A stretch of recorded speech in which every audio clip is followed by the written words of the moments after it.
पिछली बार जो भी हुआ हम सब जानते हैं, इसलिए 2 दिन बाद गांव की रस्म को फिर से पूरी की जाएगी, ऐसा हम सब ने सोचा है। बिल्कुल चाचा जी। जयदेव, नीलम, आप दोनों का क्या कहना है? बाबूजी, एक बार जयदेव जी से भी पूछ लीजिए कि उनकी तबीयत अब कैसी है। नहीं, अभी तबीयत ठीक है। हाँ, तंदुरुस्ती देखकर तो लग ही रहा है कि तबीयत ठीक है।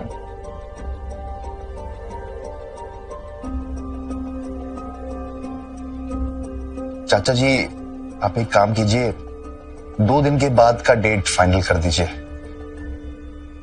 ठीक है।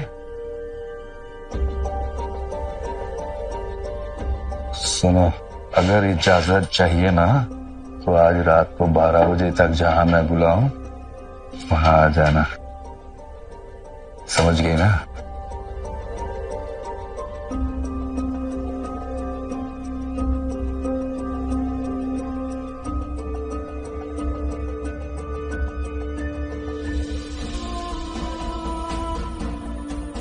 अरे ये क्या,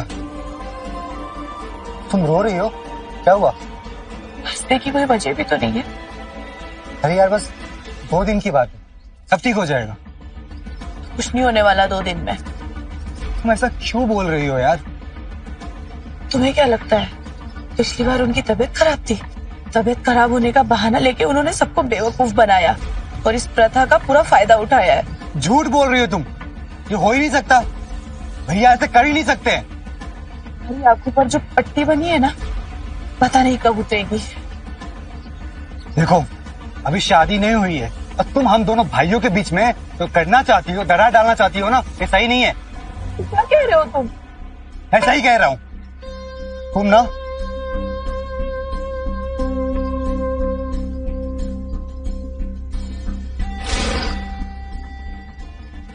अंकुश, हर बात पर इतना गुस्सा करना ठीक नहीं होता। भाभी, आपको नहीं पता वो क्या बोल रही थी? मैं सब जानती हूँ और वो ठीक बोल रही थी। क्या? अगर तुम्हें यकीन नहीं है ना तो आज रात मेरे साथ चलकर देखना, ठीक है?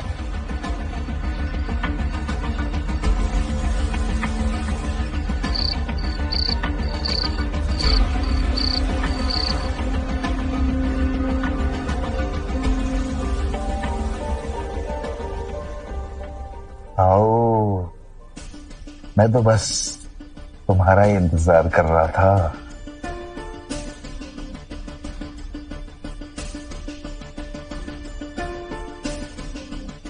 देखो, आपको जो चाहिए था वो मिल गया ना, अब तो ये खेल बंद कर दो। देखो, पेट की भूख के साथ साथ शरीर की भी भूख होती है। आज खाना खा लिया तो क्या कल भूख नहीं लगी? और वैसे भी तुम्हारी ये खूबसूरत जवानी मेरी भूख को तो बढ़ा देती है। आपके भाई आपकी इतनी इज्जत करते हैं और आप उनकी पीठ में छुरा घोंप रहे हैं। इसमें छुरा भोंकने वाली कौन सी बात है? ये तो गांव की रीत है, इसे सबको मानना ही चाहिए ना। तो इस बार अब आप किस बात का बहाना बनाने वाले हो? फिक्र मत करो, इस बार तो मैं तुम दोनों को इजाजत दे ही दूंगा। उससे पहले मुझे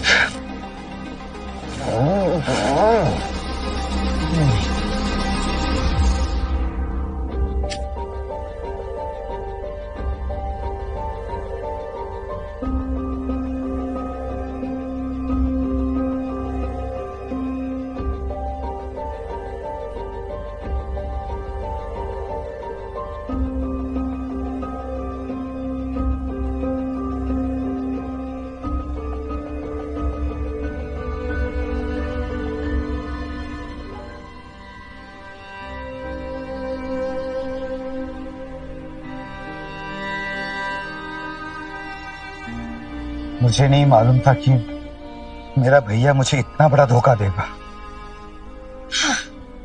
इंसान ना पेट की भूख बर्दाश्त कर सकता है, लेकिन जिस्म की भूख बर्दाश्त नहीं कर सकती। भाभी बस एक बार भैया इजाजत दे दे, उसके बाद ना हम दोनों शादी करके हमेशा हमेशा के यहाँ से कहीं दूर चले जाएंगे।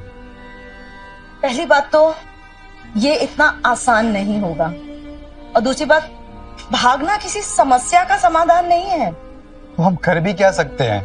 मैं एक विधवा हूं और तुम इस गांव की रीत अच्छे से जानते हो। तो इसका मतलब क्या आप मेरी मदद करेंगे? हर चीज की एक कीमत होती है।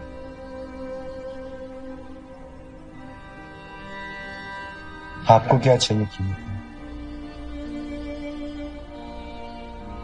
तुम अपने इस जवान बदन से मेरे जिस्म की प्यास बुझाओगे। क्या कर रही हो आप भाभी? इसमें गलत क्या है? मैं हमेशा से तुम्हारी तंदुरुस्ती परखना चाहती थी, और पता है जब तुम बिना कमीज के घूमते थे ना, तो मेरा मन करता था तुमसे लिपट जाऊं। पर ये बात तो आपने कहीं बताई नहीं मुझे। तो आप बता रही हूँ। आओ ना।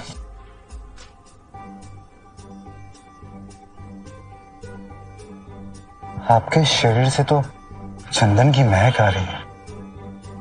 जिस तरह से चंदन के पेड़ पर सांप लिपटता है ना, उसी तरह से लिपट जाओ मेरे बदन से।